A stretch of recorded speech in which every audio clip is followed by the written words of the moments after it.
몇 달 전에 제림마을에 이러한 특집 기사가 올라왔습니다. 이 기사는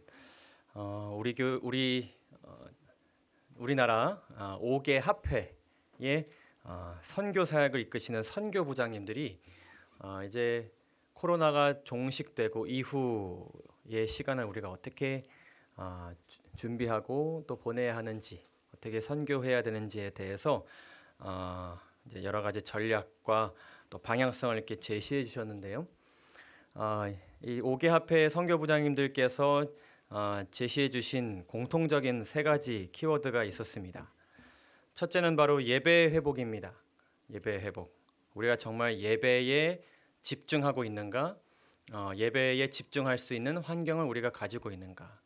그동안 그냥 늘 해오던 방식으로 예배를 드리는 것이 과연 정말 우리로 하여금 예배드리게 하는가에 대한 여러 가지 고민을 우리가 할 필요가 있다라는 것을 공통적으로 얘기해 주셨고, 또 한 가지 중요하게 강조된 것이 바로 소그룹이었습니다.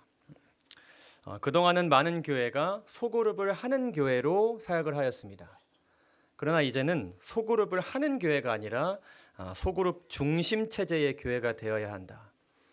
그래서 교회 큰 하나의 큰 범위로서의 교회도 있지만 교회 안에 작은 교회들의 역할이 매우 중요해졌다라는 것을 또한 말씀해 주셨습니다. 또 한 가지는 바로 이 온라인 사역이었습니다. 그래서 이 중에 온라인 사역은 우리 진리의 불교회가 이전부터 계속 해오던 매우 중요한 사역이고요. 우리가 이 예배를 드리는 이 현장에서 앞으로 우리가 어떻게 하면 좋을까에 대한 고민을 할 때에 이 두 가지 주제가 우리에게도 매우 중요한 주제라는 것을 다시 한번 기억하면서 이 주제를 좀 정하게 되었습니다. 교회가 교회되게 하소서라는 주제고요. 실제적으로 우리가 내년부터 우리가 함께 해나갈 것들 지금 계획하고 있고 또 비전을 세우고 있는 과정 가운데서 여러분들에게 이 세 가지 주제에 대해서 한 2월까지 다루려고 합니다. 소그룹, 그리고 직분, 그리고 예배. 그래서 이 재림교회가 초기에 어떻게 이 세 가지를 중요하게 생각하였으며 어떻게 그것들을 이루어 나갔고 초대교회와 성경적으로 이 세 가지가 어떻게 이루어져야 되는지에 대해서 함께 말씀을 통해 배움의 시간을 갖는 그러한 시간으로 마련을 하고자 합니다. 그래서 이번 시간과 다음 시간에는 이 소그룹에 대해서 좀 다뤄보고자 합니다. 그래서 오늘 첫째 시간으로는 우리가 우리 되어야 하는 이유라는 제목으로 말씀을 먼저 나누도록 하겠습니다. 히브리서 10장 32절에서 44절에 있는 하나님의 말씀을 제가 읽도록 하겠습니다. 전날에 너희가 빛을 받은 후에 고난의 큰 싸움을 견디어낸 것을 생각하라. 혹은 비방과 환난으로서 사람에게 구경거리가 되고 혹은 이런 형편에 있는 자들과 사귀는 자가 되었으니, 구경거리가 된 그 같은 형편에 있는 자들과 사귀는 자가 되었으니 너희가 갇힌 자를 동정하고 너희 소유를 빼앗기는 것도 기쁘게 당한 것은 더 낫고 영원한 소유가 있는 줄 알미라. 아멘. 이 말씀을 보게 되면 이 히브리서의 이 편지를 받은 독자들이 어떠한 삶을 그동안 살아왔는지를 들여다볼 수가 있습니다. 그들은 예수님의 복음의 빛을 받은 후에 고난의 큰 싸움을 견뎌내야 했고 많은 사람들로부터 비방과 환난을 경험하였으며 구경거리가 되었고 그 다음에 갇혔고 많은 소유를 빼앗겼다는 것을 우리가 보게 됩니다. 이 히브리서의 독자들, 우리가 작년 1기 때에 우리가 히브리서를 공부했었는데요. 이들은 오순절 성령 사건의 그 강력한 역사를 경험한 이들, 그리고 목격한 이들이었습니다. 성령 충만함으로 통해서 이런 일들이 가능하겠구나라는 것을 직접 보았고 그 역사를 통하여서 자신이 믿고 있었던 유대교, 아주 전통적이고 그들의 개인의 삶과 가정의 삶과 국가 전체의 문화를 깊게 지배하고 있었던 이 유대교에서 그리스도교로 개종한 사람들이었습니다. 그리고 이들은 이 교회 역사에서 가장 찬란한 역사를 가지고 있었던 초대교회의 일원들이었습니다. 지체들이었고 각자의 역할을 가지고 열심히 신실하게 살아가던 그런 사람들이었습니다. 그런데 방금 우리가 살펴보았다시피 고난이 참으로 계속되었고 그 고난은 시간이 갈수록 더 심해졌습니다. 그리고 그들에게 굉장히 영적으로 힘이 되었던 예수님의 사도들이 순교하기 시작했습니다. 하나 둘 그들 곁에서 사라지기 시작했습니다. 그리고 사도행전 1장에서 당장이라도 오실 것처럼 말씀하시고 하늘로 올라가셨던 예수님께서 도무지 다시 오실 기미가 보이지 않는 것입니다. 예수님께서 말씀하신 그 모든 징조들이 계속해서 벌어지고 있는데, 계속해서 일어나고 있는데 예수님은 오시지 않는 것입니다. 힘들지만 버틸 수 있었습니다. 그러나 버틸 힘마저 점점 사라지고 있는 그때에 이 히브리서의 기별이 전해진 것입니다. 우리가 함께 공부했던 이 교과의 내용 속에는 이렇게 설명하고 있습니다. 그리스도로 개종한 히브리서의 독자들은 계속해서 이어지는 반대와 박해 가운데서도 자신들의 믿음을 지키며 그리스도께 끝까지 헌신한 일에 성공한 경험을 하였습니다. 성령 충만함을 통해서요. 그들은 선한 싸움을 싸웠고 승리하였지만 그러나 시간이 갈수록 많이 지쳐갔다는 것입니다. 언어적인 공격뿐만 아니라 그들의 명예를 짓밟는 다른 종류의 공격들이 이어졌습니다. 일부 신자들은 여전히 감옥에 갇혀 있었는데 이는 교회를 경제적으로 아주 정신적으로 힘들게 하는 일이었습니다. 지금 이 교회에 꼭 필요한 지체들인데 꼭 필요한 지체들만 계속해서 붙잡혀 가는 것입니다. 리더들, 중요한 직분을 가진 사람들, 서포트하던 사람들, 사회 가운데 굉장히 어떤 중책을 맡은 사람들, 이런 사람들이 용기 내어 개종한 그 사람들이 점점 우리 곁에서 사라지는 것입니다. 그로 인해서 그들은 지쳐 있었고 낙심할 위기에 처해 있었습니다. 그때 그들은 하늘을 향하여 이렇게 부르짖었습니다.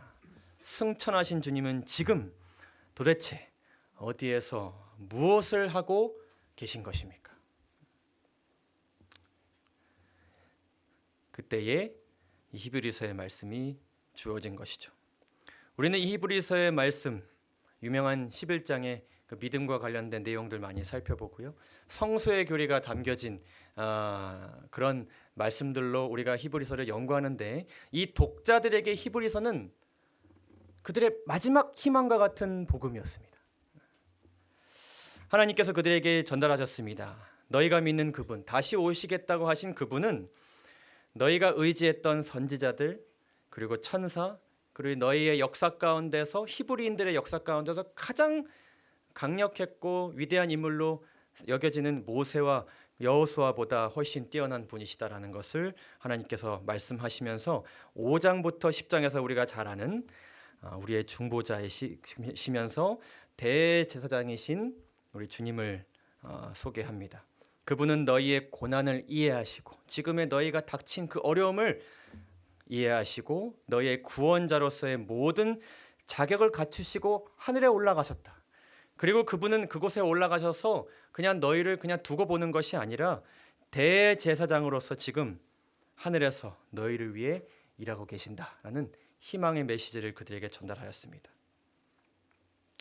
그러면서 이 10장 21절부터 나머지 장에 이르는 말씀 동안 이러한 분이 하늘에 계시고 너희 곁에 계시니 우리가 이렇게 살아가자라는 호소의 말씀을 전달하십니다. 그러면서 이 말씀의 이 주어가 무엇이 되냐면 우리가가 됩니다. 우리가. 그 권면의 내용이 이렇게 시작합니다. 또 하나님의 집 다스리는 큰 제사장이 계심에 우리가 마음의 뿌림을 받아 악한 양심으로부터 벗어나서 몸은 맑은 물로 씻음을 받았으니 참 마음과 온전한 무엇으로요? 믿음으로 하나님께 나아가자. 그래서 이 믿음의 이야기를 하기 시작하면서 이제 11장의 내용도 이제 이어지는 것입니다. 믿음으로 아무개가, 믿음으로 모세가 그랬으니 우리도 믿음으로 함께 나아가자. 네, 누가요? 각자가 아니요, 우리가 그렇게 하자라고 권면하시면서 23절부터 25절에 이르는 말씀에 불현듯 이런 말씀을 하십니다. 우리가 믿음으로 나아가는 것은 나아가는 것인데 이렇게 믿음으로 나아가야 된다고 말씀하십니다. 또 약속하시는 이 믿으시니 우리가 믿는 도리의 소망을 움직이지 말며 굳게 잡고 서로 돌아보아 사랑과 선행을 서로 격려하며 모이기를 패하는 어떤 사람들의 습관과 같이 하지 말고 오직 권하여 그날이 가까움을 볼수록 어떻게 그리하자? 더욱 그리하자.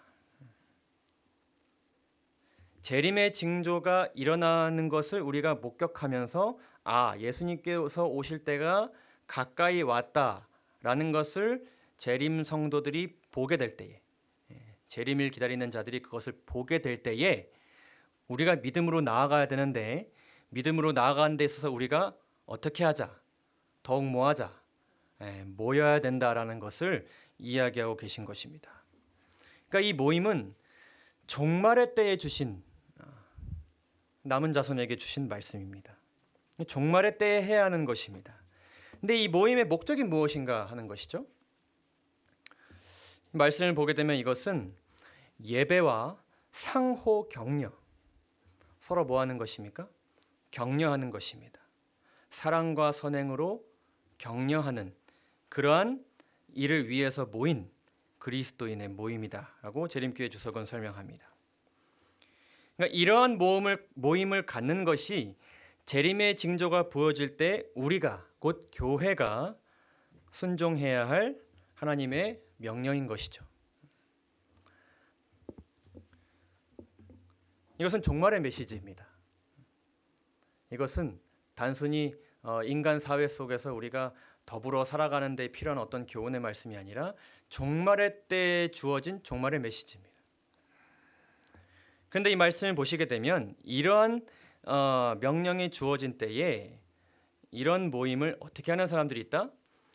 패하는 어떤 사람들의 무엇이 있다고요?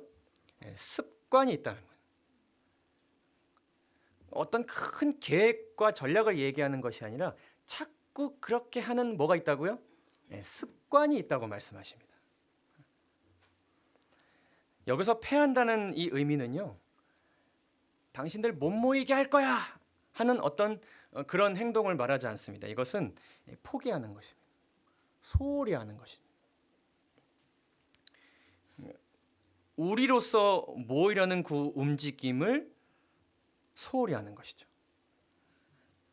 그렇게 하는 무엇이 있다? 습관이 있다. 근데 그 습관과 같이 하지 말고 오직 사랑과 선행을 격려하는 그 모임을 권하여서 재림이 가까움을 볼수록 더욱 그리하자라고 우리에게 말씀하십니다. 재림교회 주석은 이에 대해서 이렇게 설명합니다. 분명히 어떤 사람들은 예배와 헌신의 활동에 참여하여 형제들과 나누는 친교를 어떻게 했다고요? 소홀히 했어요. 근데 그 결과 누가 손해를 보았어요? 그들 자신이 손해를 보았어요. 서로 격려하는 그 모임에 가지 않았으니 그 사람은 뭘 못 받았을까요? 격려를 못 받았겠죠. 이 어려운 세상 가운데서 재림 성도로 살아가는 데 있어서 필요한 사랑과 선행의 격려를 참여하지 않았으니 받지 못하는 그 손해를 받았다는 것입니다. 그렇게 행함으로 그들은 동료 신자들을 사랑과 선행으로 격려하라는 24절 권면과 상반되게 살고 있었다. 여기서부터 보세요. 히브리서가 기록되던 당시에 정치적, 사회적 상황을 고려하면 어떤 사람들은 정부의 노여움을 초래하여 국가의 형벌을 받을 것이 두려워 불참했을지도 모르고요. 또 어떤 사람들은 그저 무관심과 냉담함 때문에 불참했을 수 있습니다. 근데 이러한 것들이 당시에 어떤 상황이었다고요? 정치적, 사회적 상황이었다. 그렇다면 한번 잠깐 생각해 보겠습니다. 지금 우리의 현재 정치적, 사회적 상황은 어떨까요? 우리가 살아가고 있는 이 대한민국 사회는 어떤 현실 가운데 있을까요? 여기에 송기령이라는 사람이 있습니다. 이 사람은 지금 유튜브 상에서 굉장히 뜨거운 사람입니다. 이 사람이 많은 뉴스와 토크쇼, 여러 유튜브 채널에 등장해서 인터뷰를 많이 하고 있습니다. 근데 이 사람은 누군가 하면은 우리나라의 유명 빅데이터 전문가입니다. 빅데이터라는 것은 그 어떤 특정 분야에 대한 통계만 내는 것이 아니라 어떤 공동체, 사회 전반적인 모든 데이터를 수집해서 지금 우리가 처한 현실이 어떻고 무엇을 준비해야 되느냐에 대한 전략을 세우는 그런 전문가인데, 이 빅데이터 관련된 회사도 이 사람이 운영하고 있는데요. 이 사람이 최근에 한 책을 썼고 이 책이 지금 굉장히 베스트셀러가 되고 있습니다. 제목은 이렇습니다. 시대 예보. 미리 시대를 예보한다. 날씨처럼요. 근데 어떤 시대가 지금 도래했다고요? 핵 개인의 시대가 도래했다. 제가 기사를 살펴보니까요. 한 2001년도에서 2002년도 월드컵 당시부터 어떤 이 내용에 대한 그 시대 예보가 있었냐면 점점 핵 가족화가 심화되고 있다. 점점 젊은이들이 시골을 떠나고 도시로 사람들이 몰려들고 이제는 어쩌면 일반적인 어떤 그런 대가족의 형태에서 벗어나서 각 가정마다 자신만의 터전을 꾸려서 사는 시대가 이제 오고 말 것이다라는 예측이 있었습니다. 근데 20년이 지나고 지금 뭐라고요? 핵 개인의 시대다. 이제는 핵 가족 시대에서 핵 개인의 시대로 이미 이 대한민국 사회가 변화되어 있다라고 이 사람이 진단하고 있습니다. 여기에는 두 가지 가장 큰 원인이 있습니다. 첫째는 지능화입니다. 개인이 발휘할 수 있는 힘이 강해졌습니다. 예전에는 젊을 때 할 수 있는 것, 노인일 때 할 수 있는 것, 가질 수 있는 것, 이런 경계가 다 허물어졌습니다. 그때 배울 수 있는 것, 그때 습득할 수 있는 것, 그때 사용할 수 있는 물건, 이제는 그런 것들이 없습니다. 제가 사용하는 이 물건, 저희 세대만 이해할 수 있는 어떤 특별한 물건이 더 이상은 아닙니다. 여러분 집에서 온라인으로 예배드리는 데서 문제가 있으십니까? 아무런 문제가 없습니다. 10년 전만 해도, 아니 불과 5년 전만 해도 제가 이렇게 실시간 방송 얘기만 해도 그걸 내가 어떻게 해라고 그러셨던 분들이 이제는 알아서 방송에 들어오시고 방송 보라고 문자도 이제 보낼 줄 아십니다. 누구나 연령과 상관없이 디지털 도구와 AI의 도움으로 이전에는 혼자 할 수 없는 일들을 해낼 수 있게 되었습니다. 누가 알아봐줘야 알 수 있는 것들을 이제는 내가 스스로 알아보고 할 수 있게 되었습니다. 제가 여러 가지 이제 예를 들면 손님들의 연락을 받으시면은 그분의 연세와 상관없이 대부분 뭐라 그러시냐면은 주소만 주시면 제가 알아서 찾아가겠습니다라고 말씀하십니다. 이젠 그런 시대가 되었어요. 두 번째 가장 큰 원인은 바로 고령화입니다. 우리가 일반적으로 이해하고 있는 생애 주기 모델이 이제는 바뀌어졌습니다. 청년기에 열심히 일하고 조직에 헌신해서 그 조직이 헌신한 것에 대한 보상을 주고 그것으로 노후 준비를 하고 은퇴를 맞이하고 쉬는 생애 주기의 모델은 지금과 같은 고령화 사회에서 더 이상 이미 작동하지 않습니다. 노인들은 젊은 세대가 부양해야 살고, 그리고 혹은 젊은 세대는 노인 세대가 지원을 해줘야 살고, 이런 시대가 이젠 지났습니다. 제가 이렇게 보면요, 우리 현재 우리 청년들의 그 주중의 삶의 어떤 일의 양, 어떤 그런 전문성, 여러 가지 삶의 어떤 그런 일어나는 여러 가지 일들을 보게 되었을 때 지금 우리 윤동욱 장로님이나 최은영 장로님 같이 현직에서 일하시는 분들의 그 주중과 그리 다르지 않습니다. 그렇지 않나요? 영명대의 출산율, 그리고 기대 수명이 이제는 100세가 되었습니다. 이제는 양육받은 기간, 우리가 보통 20살 될 때까지 부모님으로부터 양육받지 않습니까? 그리고 한 부모님들이 한 65세 정도 은퇴하시면 한 10년에서 20년 정도 부양했었습니다. 그러나 이제는 양육받은 기간보다 부양의 기간이 더 어떻게 되고 있습니까? 늘어나고 있습니다. 그래서 우리 어르신들이 어떻게 생각하실지 모르겠고 우리 청년들이 그렇게 생각한다는 것은 아닙니다. 그러나 이 책에서 이야기하기를 젊은 세대가 이것을 불공정한 거래로 인식한다는 것입니다. 각자가 살기가 어렵고 나 챙기기도 바쁜 시대가 되었기 때문에 이제는 이러한 일들이 벌어졌습니다. 첫째로는 큰 누나 서사가 없었다고 이야기합니다. 옛날에는 큰 누나가 어떻게 했습니까? 동생들을 위해서 공부 잘하던 누나가 학업을 포기하고 대학을 포기하고 이래서 동생들을 먹여 살려서 그 동생들이 잘 되는 것을 보면서 인생의 보람을 느끼는 그 서사가 이제는 존재하지 않습니다. 그런 큰 누나가 있으면 옆에서 뭐라 그럴까요? 바보라고 이야기합니다. 인생을 허비하는 것이라고 이야기합니다. 효도 시대의 종말. 이제는 서로 기대하기 어려운 시대가 되었습니다. 그래서 이 사람은 이야기하기를 이제는 각자가 자립할 힘을 길러야 된다고 이야기합니다. 좋은 이야기 같지만 또 씁쓸한 이야기죠. 그래서 이 사람이 유명한 이야기를 했습니다. 현재 시대에 효자는 없고 누구는 있다고요? 임영웅은 있다.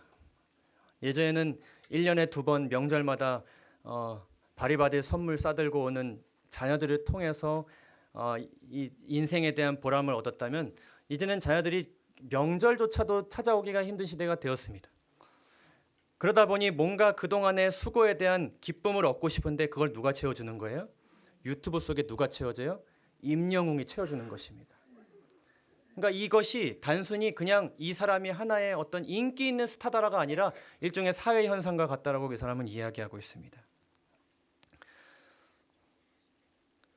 그러다 보니 뭐에 대한 개념이 변화했냐면 이 공동체에 대한 개념 또한 변화하고 있습니다. 이 사람이 이렇게 이야기합니다. 과거에는 가족이 각자의 역할을 감당하고 함께 경제적으로 연합하는 그런 경제 공동체로 인식되었으나 지금의 핵개인의 시대에서는 가는 있지만 뭐가 없다고요? 족이 없다고요. 그러니까 어떤 내 성이 있고 내가 속한 어떤 뿌리가 있고 가문은 있지만 민족이라는 어떤 이 혈연, 이 맺어진 이 관계는 더 이상 존재하지 않는다는 것입니다. 남에 의해서 만들어진 이 관계가 영원한 것이 아닙니다. 이제는. 그래서 이렇게 이야기합니다. 굴레처럼 보였던 현실. 이것을 뭐로 인식하는 거예요?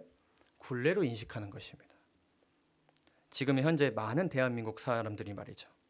그 현실에서 언제든지 이탈할 수 있다는 자신감으로 서로가 언제든 만나고 헤어지는 것이 가능한 존재라는 것을 인식할 때에 어떤 관계로 나아갈 수 있다고요?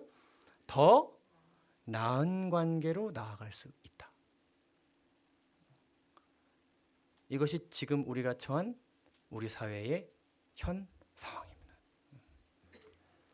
그것이 부부 관계든 친구 관계든 심지어 가족 관계든 회사와 동료의 관계든 위에 어떤 직장과 어떤 상사와 뭐 어떤 관계든지 누구나 우리는 어떤 목적을 위해 만날 수 있고 관계를 맺을 수 있으나 각자 자립을 위해서 어떻게 될 수 있다?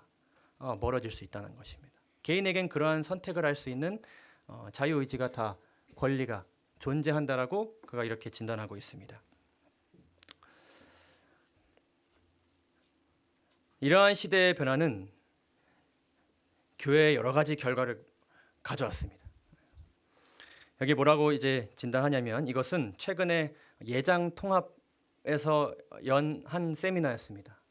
우리가 이 코로나 종식 이후에 어떻게 이 교회를 꾸려나가야 될 것인가, 많은 사람들이 교회를 떠나 이 시점에서 우리가 어떻게 변화를 도모할 것인가에 대한 논의를 하는 그런 모임이었던 것 같아요.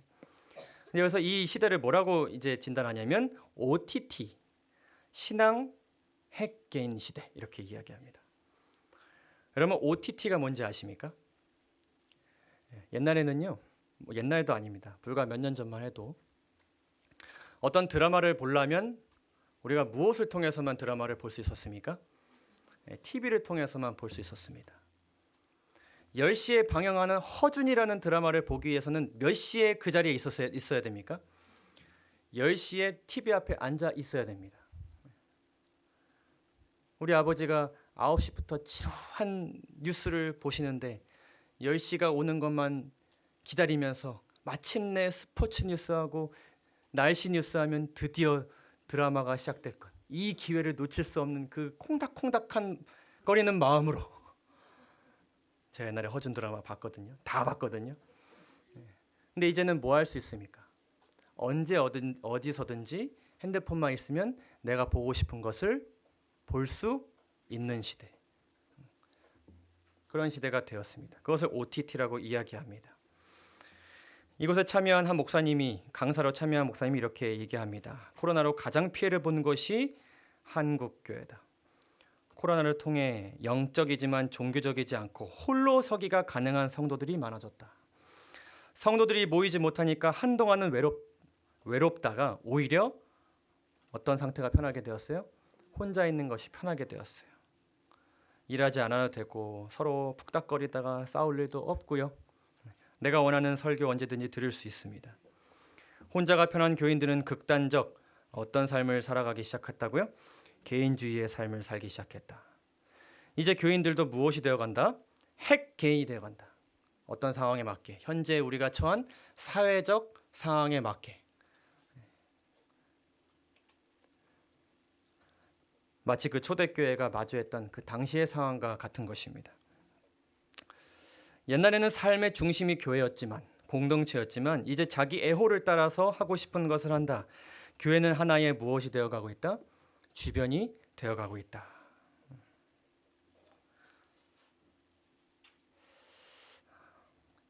은밀한 세계관이라는 한 책이 있습니다. 이 책은 이 기독교 신앙을 위협하는 8가지 세계관에 대해서 이제 다루고 있는데, 예를 들면 소비주의, 뉴에이지, 또 뭐가 있나요? 심리치료, 소비주의 이런 것들을 이제 다루는 것인데, 이 책에서 기독교 신앙을 위협하는 제1세계관으로 이 개인주의를 뽑고 있습니다. 이 책에서 굉장히 흥미로운 이야기를 하는데요. 개인주의에는 2가지 형태가 있다라고 이야기합니다. 첫째는 무엇인가 하면은 말은 좀 어렵습니다. 그러나 내용은 어렵지 않습니다. 표현적 개인주의. 이 단어에서는 아무것도 유추될 수가 없습니다. 설명을 드리겠습니다. 어떤 개인주의냐면 사회가 규칙과 전통을 요구하는 것 자체를 거부하는 것입니다. 이를 개인의 표현과 개성에 대한 위협으로 간주한다. 사회 제도는 개인의 자유를 막는 장애물입니다. 내 삶에 뭔가를 강요하고 요구한다. 그러니까 국가이기 때문에, 회사이기 때문에, 내가 부모이기 때문에 이렇게 강요하는 것 자체, 뭔가 요구하는 것 자체를 거부하는 것입니다. 우리가 이해하는 어떤 일종의 개인주의지 않습니까? 근데 또 다른 개인주의가 있다고 여기서 얘기합니다. 그것은 공리주의적 개인주의인데, 이것은 어떤 개인주의냐면 사회가 요구하는 규칙과 관행을 따름으로써 개인의 성공을 추구하는 것입니다. 즉, 공동체가 요구하는 것이 누구에게 유익이 된다고 판단될 때, 나에게 유익이 된다고 판단될 때 이에 순응하는 것입니다. 그래서 이것이 겉보기에는 아닌 것 같지만 사실상 뭐예요? 개인주의. 자, 이 두 가지 개인주의가 신앙에 미치는 영향이 있다고 이야기합니다. 당연하게 이 개인주의는 말씀 혹은 교회가 내게 원하지 않거나 불편함을 느끼는 무언가를 교회이기 때문에, 말씀이기 때문에, 목사님이기 때문에 이렇게 요구한다면 그것에 대한 거부감을 가집니다. 근데 이 공리주의적 개인주의, 말씀에 순종하고 교회에 헌신하는 것인데 이것은 무엇을 위한 거예요? 내가 판단되게 이것이 내게 유익이 된다고 느껴지기 때문에 그렇게 하는 거예요. 근데 중요한 것은 무엇인가 하면은 만약 이 공리적 개인주의가 자신이 속한 조직에 헌신했는데 만족할 만한 유익을 얻지 못하거나 행복을 느낀다거나 보람을 느낀다거나 열매를 느끼지 못하고 오히려 손해를 얻는다거나 상처를 입고 뭔가 하면 할수록 아무것도 나에게 유익이 주지 못한다고 느껴지거나 인정받지 못한다고 여긴다면은 누구를 보호하기 위해? 나를 보호하기 위해 2번 개인주의가 몇 번 개인주의를? 1번 개인주의로 옮겨갈 가능성이 높다라고 이야기합니다. 해보니 나에게 유익이 안 되니까 앞으로는 어떻게 하겠다? 하지 않겠다.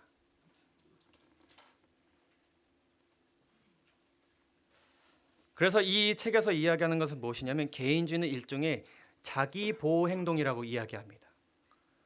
날 보호하는 행동이다. 더 이상 내가 상처받지 않고 내가 어려움 가운데 있지 않게 하기 위한 일종의 행동이라고 이야기하면서 굉장히 어려운 질문을 저에게 던졌습니다. 만약 하나님께서 우리에게 요구하신 것들을 우리가 열심히 이행하고 살아간 삶 속에서 우리가 얻을 수 있는 유일한 유익이 하늘의 상급만 있다면 당신은 여전히 헌신할 수 있습니까? 이렇게 질문합니다.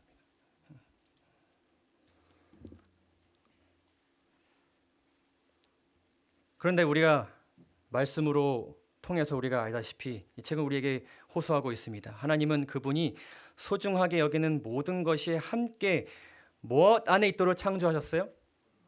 공동체 안에 있도록 창조하셨어요. 각자 살아갈 힘을 주시고 각자 생존할 수 있도록 이끄시는 것이 아니라 각자를 구원하셔서 무엇 안에 있도록 창조하셨어요? 공동체 안에 있도록 창조하셨어요. 하나님 왕국에 참여하기 위해 양보할 수 없는 한 가지 내용은 이 하나님의 일차적인 목적은 내가 아니라 무엇이라는 것을 인정하는 것이다. 우리라는 것을 인정하는 것이다. 그렇기 때문에 공동체에 대한 이런 이해 때문에 기독교는 개인주의와 충돌한다라고 이야기합니다. 여러분, 이 개인주의는 하나님께서 일하시는 방식과 그분의 품성과 반대됩니다. 하나님께서는 늘 각자가 아니라 우리로서 일하셨습니다. 제7일 안식일 예수재림교 기본교리는 삼위일체에 대해서 이렇게 진술합니다. 하나님은 개체에 있어서는 하나가 아니시지만 목적과 정심과 품성에 있어서는 무엇이시다? 하나이시다. 이것이 여러분 삼위일체 교리의 핵심입니다. 그분이 누가 더 신성이 어떻고 이게 지금 중요한 것이 아니라 삼위일체라는 그 단어의 중요한 것은 무엇인가 하면은 그 이 세 분이 각자 다른 개체이시지만 하나의 목적과 하나의 정신과 하나의 품성, 사람을 살리고자 하는 그 계획 안에서 하나로 연합되었다는 것이 중요한 핵심인 것입니다. 그래서 하나님은 불필요하게 중복해서 일하지 않으신다. 질서는 하나님의 첫 번째 법칙이므로 하나님은 질서 있게 활동하신다. 조화롭게 활동하십니다. 성부는 근원, 뿌리로서, 그리고 성자는 중보자로서, 어그러진 양쪽을 잇는 중보자로서, 그리고 성령은 그 일이 실제적으로 실행될 수 있도록 돕는 실행자이자 적용자로서 활동하시는데 그 세 분이 각자 활동하는 것이 아니라 하나로서 활동하신다. 우리로서 활동하시는 분이 우리가 믿는 하나님입니다. 그런데 이것에 대해서 반기를 든 최초의 존재가 있었습니다. 창조주 대신에 누구를 섬기려고 했던, 자신을 섬기려던 루스벨의 태도는 하나님의 영광을 최고로 삼아야 한다고 생각하는 자들에게 불안한 생각을 일으켰습니다. 의심하게 만들었고, 그 하늘의 사회적 상황, 이 루스벨이 야기한 그 상황 때문에 사람들의 믿음이, 그 천사들의 믿음이 흔들리기 시작했습니다. 그동안 생각하지 않았던 고민을 고민하기 시작했습니다. 이 루스벨은 하늘의 존재자들을 다스리는 율법에 관하여 의심을 심어주기 시작했습니다. 과연 이것을 우리가 따르는 것이 우리에게 유익이 될 것인가? 정말 우리에게 최고의 행복을 가져다 주는가? 라는 생각을 하게 하였습니다. 그는 다른 세계들의 거민들에게는 율법이 필요할 수도 있겠지만 우리, 곧 천사들은 더 높은 존재자들이므로 그와 같은 속박이 필요 없다고 이야기했습니다. 우리로서 우리가 계속 순종하고 살 필요가 없고 각자로서 살아갈 수 있는 존재들이다라고 주장한 것입니다. 왜냐하면 그들 자신의 지혜가 충분한 뭐가 될 수 있다고요? 안내자가 될 수 있다고요. 천사로서 가지는 내 지혜가 내 삶을 더 잘 인도할 수 있다고 그가 여기고 그 정신을 퍼뜨려 나간 것입니다. 마침내 분열이 있었고 그들은 하늘을 떠나게 되었습니다. 그리고 그 정신은 땅으로 이어지게 되었고, 이 죄라는 것은 한 몸을 각 개인으로 서로를 각자로 만들어 버렸습니다. 죄가 아담과 하와의 마음 가운데 들어가자마자 그들은 저 사람과 한 몸이었던 과거와 현재를 거부했습니다. 우리는 그런 존재가 아니라는, 우리는 그런 관계 속에 있지 않다. 내가 저 사람과 한 몸인 것이 지금 나에게 형벌이라는 어떤 불이익을 줄 것으로 판단되었을 때 하와가 아담을 밀어내었습니다. 그러한 죄가 이 세상을 지배하게 되었고 예수님께서 이 땅에 오셔서 각자를 우리로 만들기 위해서 애쓰셨습니다. 로마서 5장 10절, 예수님께서는 먼저 우리와 하나님을 다시 한번 우리로 만드시기 위해 목숨을 바치셨습니다. 곧 우리가 원수 되었을 때에 그의 아들의 죽으심으로 말미암아 하나님과 화목하게 되었은즉 화목하게 된 자로서는 더욱 그의 살아나심으로 말미암아 구원을 받을 것이라. 하나님과 내가 우리가 될 수 있었던 것은 예수님이 목숨을 바치셨기 때문이었습니다. 여기는 예수님의 목숨값이 들어있습니다. 그냥 하나님이 자비하셔서 그냥 너그러우셔서 다시 그냥 함께할 수 있는 기회가 생긴 것이 아니라 하나님께서 자신의 목숨을 희생시키셨기 때문에 각자였던 하나님과 내가 다시 어떻게 된 거예요? 우리가 된 것입니다. 우리끼리도 마찬가지입니다. 이제는 전에 멀리 있던 너희가, 유대인들과 이방인들, 사회적인 제도와 어떤 정치적인 어떤 정책이나 사회의 흐름으로는 도저히 섞일 수 없고 관계를 맺을 수 없는 정말 물과 기름과 같은 그 관계가 예수 안에서 그리스도의 피로 가까워졌습니다. 지금 우리가 우리로서 이렇게 모인 데에는 하나님의 그냥 단순한 어떤 인도하심에 의해서 이렇게 된 것이 아니라 예수님의 피로써 우리가 가까워진 것입니다. 이렇게 만들라고 죽으신 것입니다. 그는 우리의 화평이신지라 둘로 하나를 만드사 원수된 것, 도저히 서로 용서할 수 없고 평생 떨어져 사는 것이 화평하게 사는 것처럼 보여줬던 그 둘이 예수님으로 인해서 중간에 막힌 담이 헐어진 것입니다. 그것은 오직 주님의 육체, 그 몸이 죽으심으로 가능해졌다는 것을 우리 모두 기억하게 되시기를 간절히 바랍니다. 교회 보내는 권면에 이렇게 기록합니다. 하나님께서는 당신의 택한 백성, 곧 당신의 계명을 지키는 택한 백성들로 이루어진 교회, 하나의 공동체를 이 땅에 가지고 계신다라고 기록합니다. 여러 곳에 퍼져 있는 각 개인을 가지고 계신 것이 아니라 저곳에 모여 있는 하나의 교회를 가지고 계시다고 말씀하고 계십니다. 그분께서는 뿔뿔이 흩어진 분파들을 여기에서 하나, 저기에서 하나 인도하고 계신 것이 아니라 한 백성 인도하고 계신다. 교회가 비록 약하고 결함이 있고 책망과 경고와 권고를 받을 필요가 있을지라도 그것은 당신의 최고의 관심을 쏟으시는 지상의 여러 대상들 중에 하나라고 이야기합니까? 유일한 대상이라고 이야기합니다.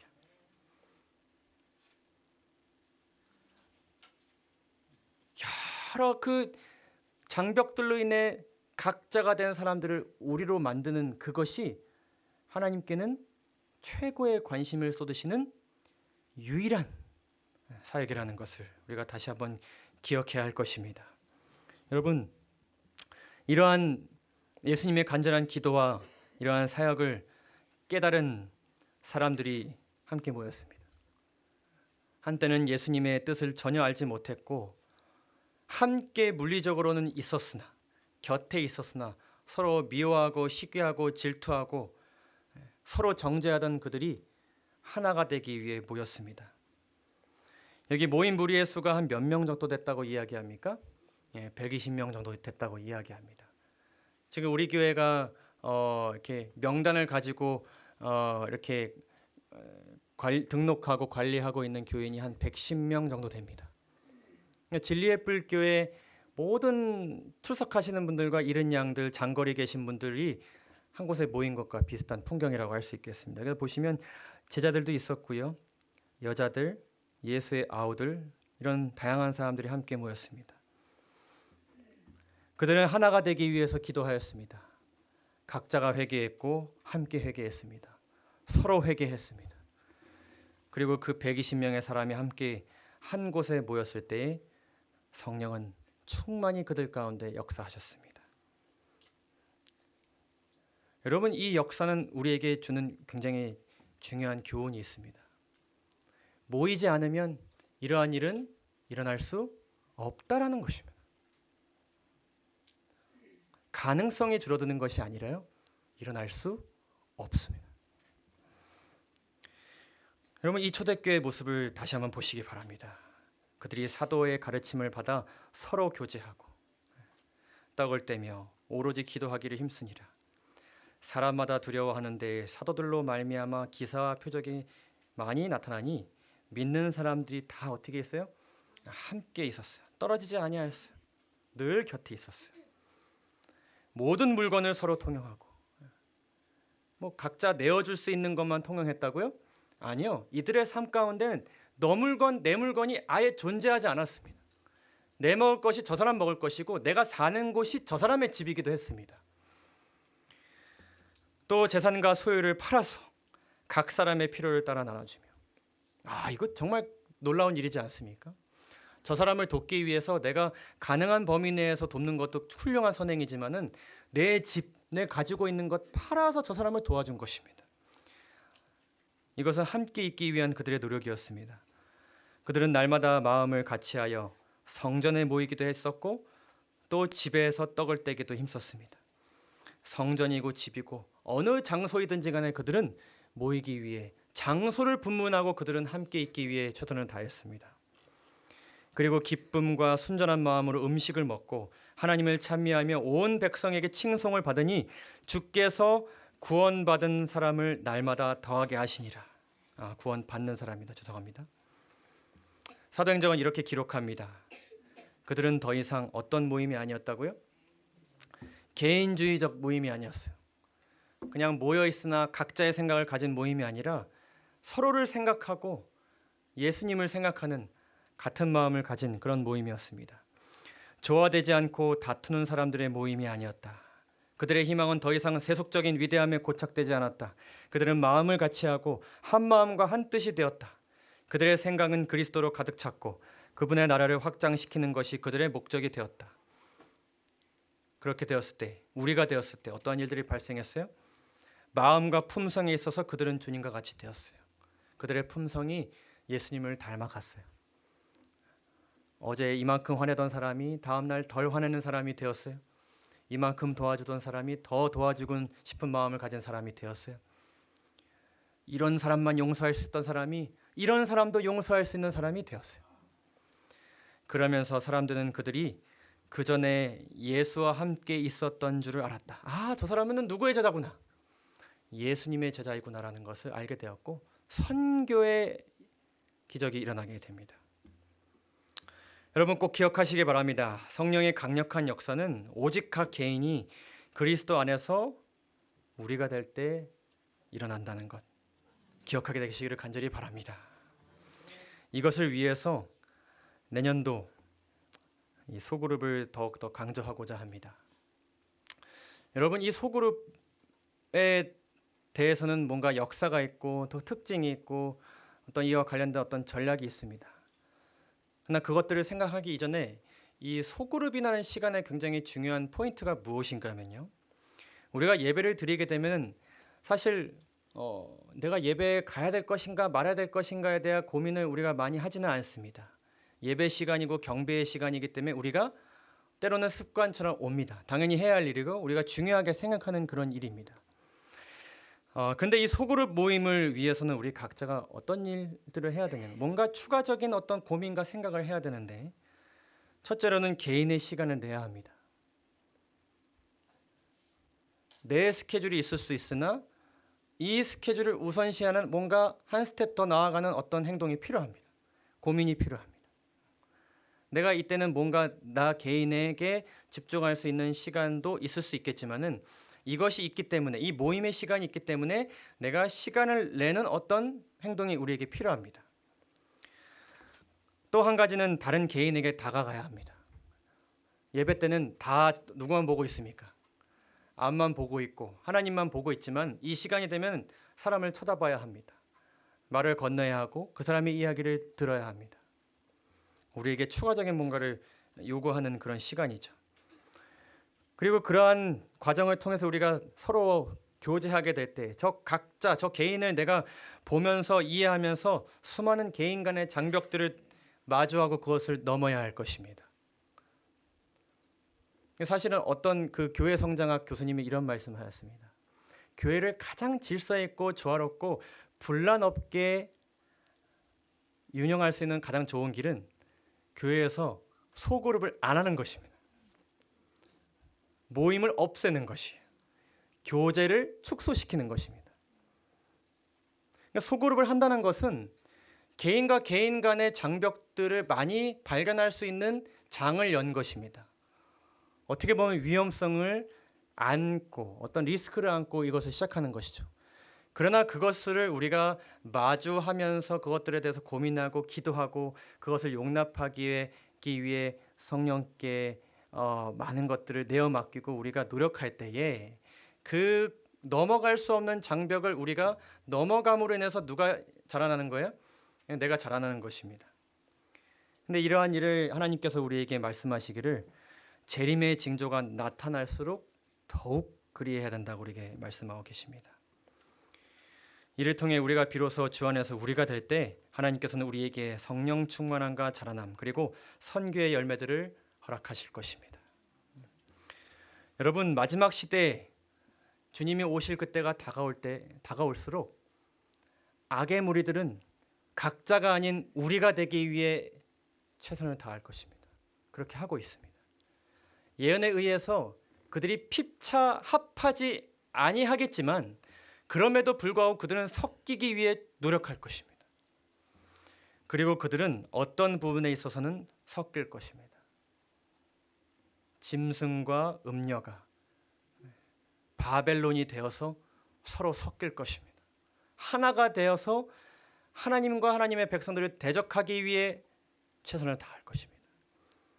그렇다면 지금 마지막을 준비하는 재림 성도들, 우리는 무엇에 힘써야 할까요? 내년도는 여러분 모이기를 힘쓰는 우리가 되기를 간절히 소망합니다. 다짐을 하시고 여러분 새해를 계획하시는 데 있어서 이 부분을 아주 중요하게 여겨주시면 감사하겠습니다. 기도를 하고 말씀이 선포되고 교제하는 그 모임에 여러분들을 위해서 꼭 참여해 주시기를 간절히 바랍니다. 우리에게 이러한 고민이 남습니다. 그렇다면 모이면 다인가? 그건 아닙니다. 우리가 모여서 무엇을 해야 하는가에 대한 고민이 있을 것입니다. 그래서 이것에 대해서는 다음 시간에 다루도록 하겠습니다. 다시 한번 여러분들께 호소합니다. 한 해가 맞춰지는 이때에 우리에게 주실 수많은 열매들과 상급을 생각하시면서 모이기를 힘쓰고자 하는 결심을 하는 오늘 이 시간 되시면서 함께 연합하는 찬양의 시간 오후에 가지시면서 우리의 마음이 하나가 되는 그런 귀한 안식일이 되기를 간절히 바라면서 오늘 말씀을 마치도록 하겠습니다. 감사합니다.